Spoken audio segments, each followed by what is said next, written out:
Santana do Livramento, que é minha cidade natal, eu não consigo explicar politicamente, geograficamente, o que aconteceu para ser uma cidade que recebeu muitos imigrantes jordanianos e palestinos. Assim, por exemplo, tem uma rua em Santana do Livramento que de a cada 10 lojas, 7 são de árabes, de palestinos. É um negócio absurdo. Né? Eles têm uma mesquita na cidade em que todo mundo vai, tem um cemitério árabe, um cemitério palestino na cidade. É diferente? É tudo diferente. Eu nunca tinha ido num velório até o início desse ano, num velório de um muçulmano. Eu também nunca fui. É muito diferente, é uma cultura totalmente diferente. As mulheres ficam num lado da mesquita, os homens ficam no outro. E o velório é na mesquita? E o velório é na mesquita. E aí... Mas fica num caixão? Não, é uma espécie de caixão, mas não é um caixão.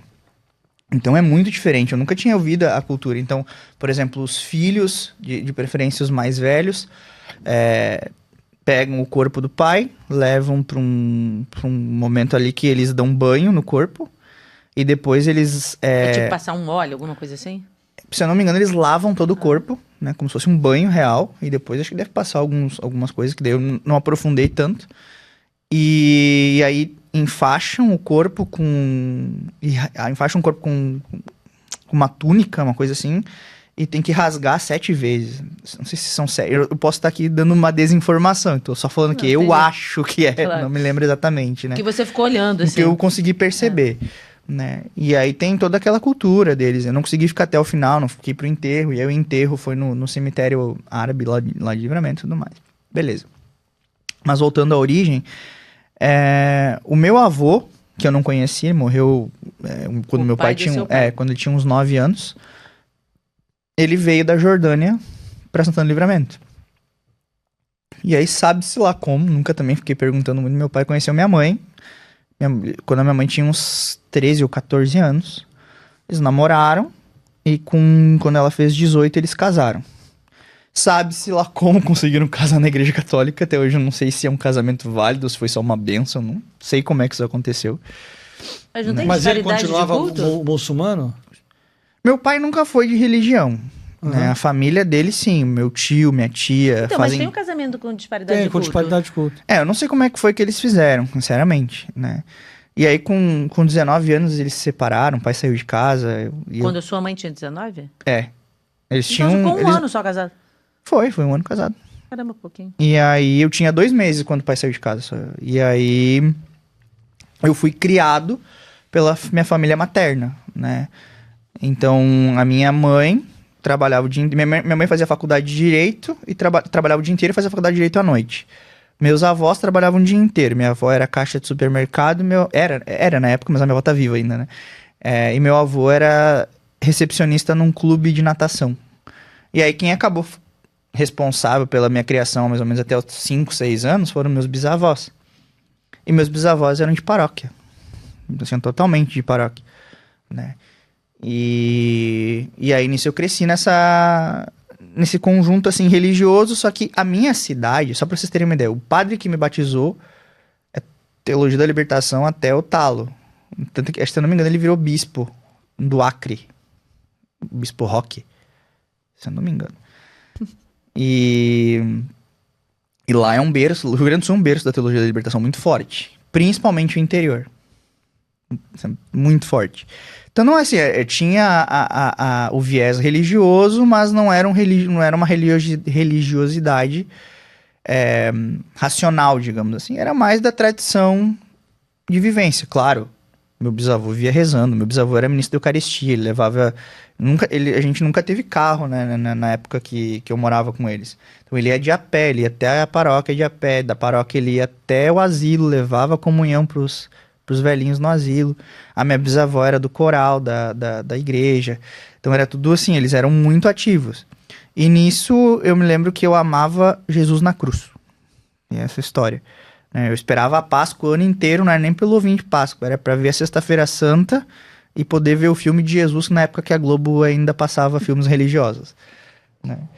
A gente alugava... a semente ficou e aí eu alugava, quando a gente saía na locadora... Tipo assim, ao invés de eu ficar indo ver as fitas cassetes, os rótulos das fitas cassete dos desenhos e tal, eu ia para os religiosos para ver Jesus na cruz. Eu ia na casa de qualquer pessoa, queria ver se tinha Jesus na cruz. Era um negócio absurdo. E tanto que até brincar de via sacra eu queria, mas meus primos não queriam brincar comigo de via sacra. Não arrumava companheiro pra brincadeira. Ninguém queria me crucificar. E nisso, assim, nessa primeira época da minha vida, assim, eu não tive muito contato com essa questão muçulmana da minha família. Porque eu acabava, minha mãe acabava viajando muito e eu ia junto, né? Tanto que a minha avó, por parte de pai, brinca que a imagem que ela tem de mim quando criança é eu com uma mochilinha nas costas, porque eu tava sempre indo onde a minha mãe ia. Então, com 6 anos, a minha mãe... Eu tinha 5, a minha mãe foi pra Você Porto é filho Alegre. único? Até aquele momento, sim, da minha mãe. Então, eu fazia 5 anos, eu fiz 5 anos, minha mãe se mudou pra Porto Alegre... E aí, tipo, a gente dividia apartamento com 6 pessoas. E ela via que não dava certo, me mandava de volta, ficava lá. E depois a gente tentou a vida em Curitiba, fiquei 5 meses, não me adaptei, me mandou de volta. Depois fui pra Porto Alegre, e aí assim minha vida foi. Né? Tipo, meio nômade. E nisso, assim, a mãe, ela é incrível, assim. Eu sou o fã número 1 da minha mãe. Só que ela não teve uma formação religiosa boa, né? Porque o que acontece? A gente tinha a formação do bis e da bisa. Eles passaram a tradição adiante, mas sem aquela... Era uma tradição que as pessoas faziam por osmose, entendeu? Via fazendo, fazia igual. Tipo, a minha avó já não era tão religiosa quanto o bis e a bisa. E isso vai pra minha mãe, que daí a minha mãe já vem bem na época do auge da revolução sexual, do final dos anos 70, início dos anos 80, 90... Né, tudo ali, os anos 90 era aquela coisa, tinha banheiro do Gugu meio-dia na televisão aberta, os homens de sunga e as mulheres de biquíni, né, em TV aberta. Então, tipo, tudo isso foi moldando essa geração, né, do afastamento da religião, Isso também um pouco de culpa do clero, né, que relativizou toda a conduta moral da igreja, e de relativismo em relativismo a gente caiu. Basta ver o número do IBGE, como que os católicos foram decrescendo com o passar do tempo, né? E graças a Deus hoje a gente tem internet para poder ter uma volta ao catolicismo. E então eu até fiz catequese por uma iniciativa própria, assim, porque ainda tinha um pouquinho daquilo que a Bisa e o Biso falavam. Só que não tinha aquela coisa, aquele estímulo da parte da mãe de ir na missa todo final de semana, etc. Então eu fiz a catequese e depois eu meio que abandonei tudo.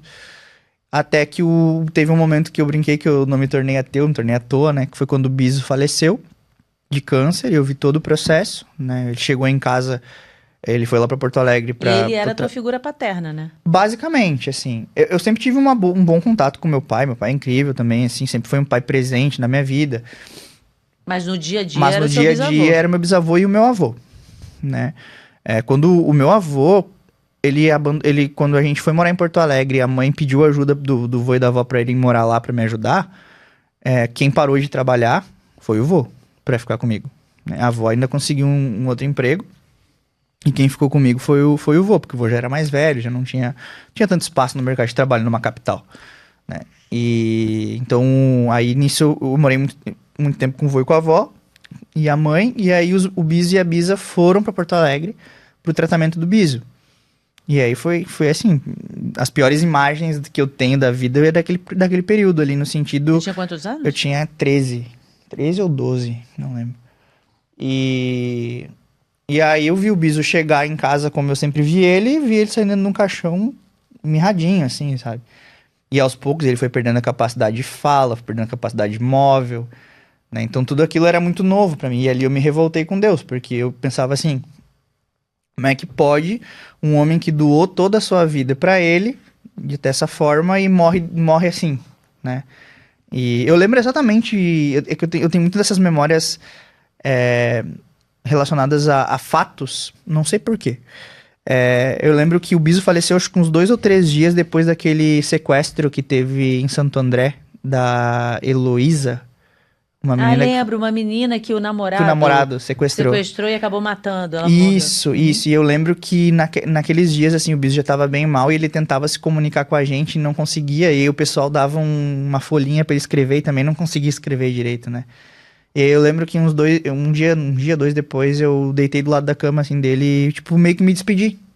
E da uma maneira bem imatura, mas me despedi ali, né?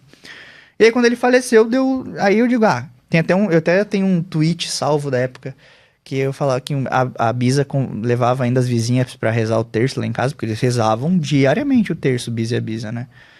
E eu não entendia como é que eles podiam estar rezando. E eu dizia assim, no tweet, só acontece comigo isso. A minha avó chamou todas as vizinhas pra rezar o terço aqui em casa. Sabe? E aí depois eu fui convidado pra um retiro.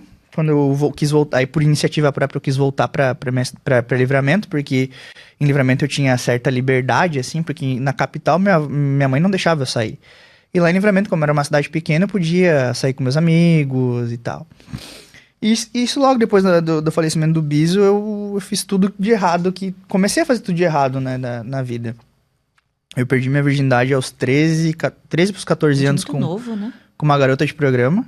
Caramba! E ali destruiu a minha cabeça, né? Foi um período assim que, tipo... Mas com 13 anos, que é um menino com 13 anos? Sabe nada, né? Doideira. Foi uma doideira.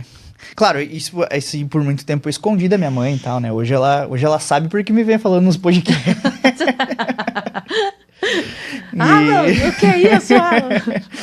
Não, e aí eu sempre brincava com a minha avó paterna, porque assim, como eles não tinham tanta... Não era nem uma namoradinha, era uma garota de programa, negócio... E aí depois o negócio desandou, assim, Ladeira abaixo. né? E aí era pornografia quase todo dia, e menina, eu brincava com a minha avó paterna, né? Porque a família da minha mãe, ela era bem mais... ainda que não fosse tanto religiosa, ainda tinha um resquício, né, dessas coisas. Já a minha avó, a paterna, nossa, ela é uma figura, né? Ela era bem pra frentex, assim, digamos, né? E eu brincava com ela que não era a casa da avó, era o motel do... Caramba!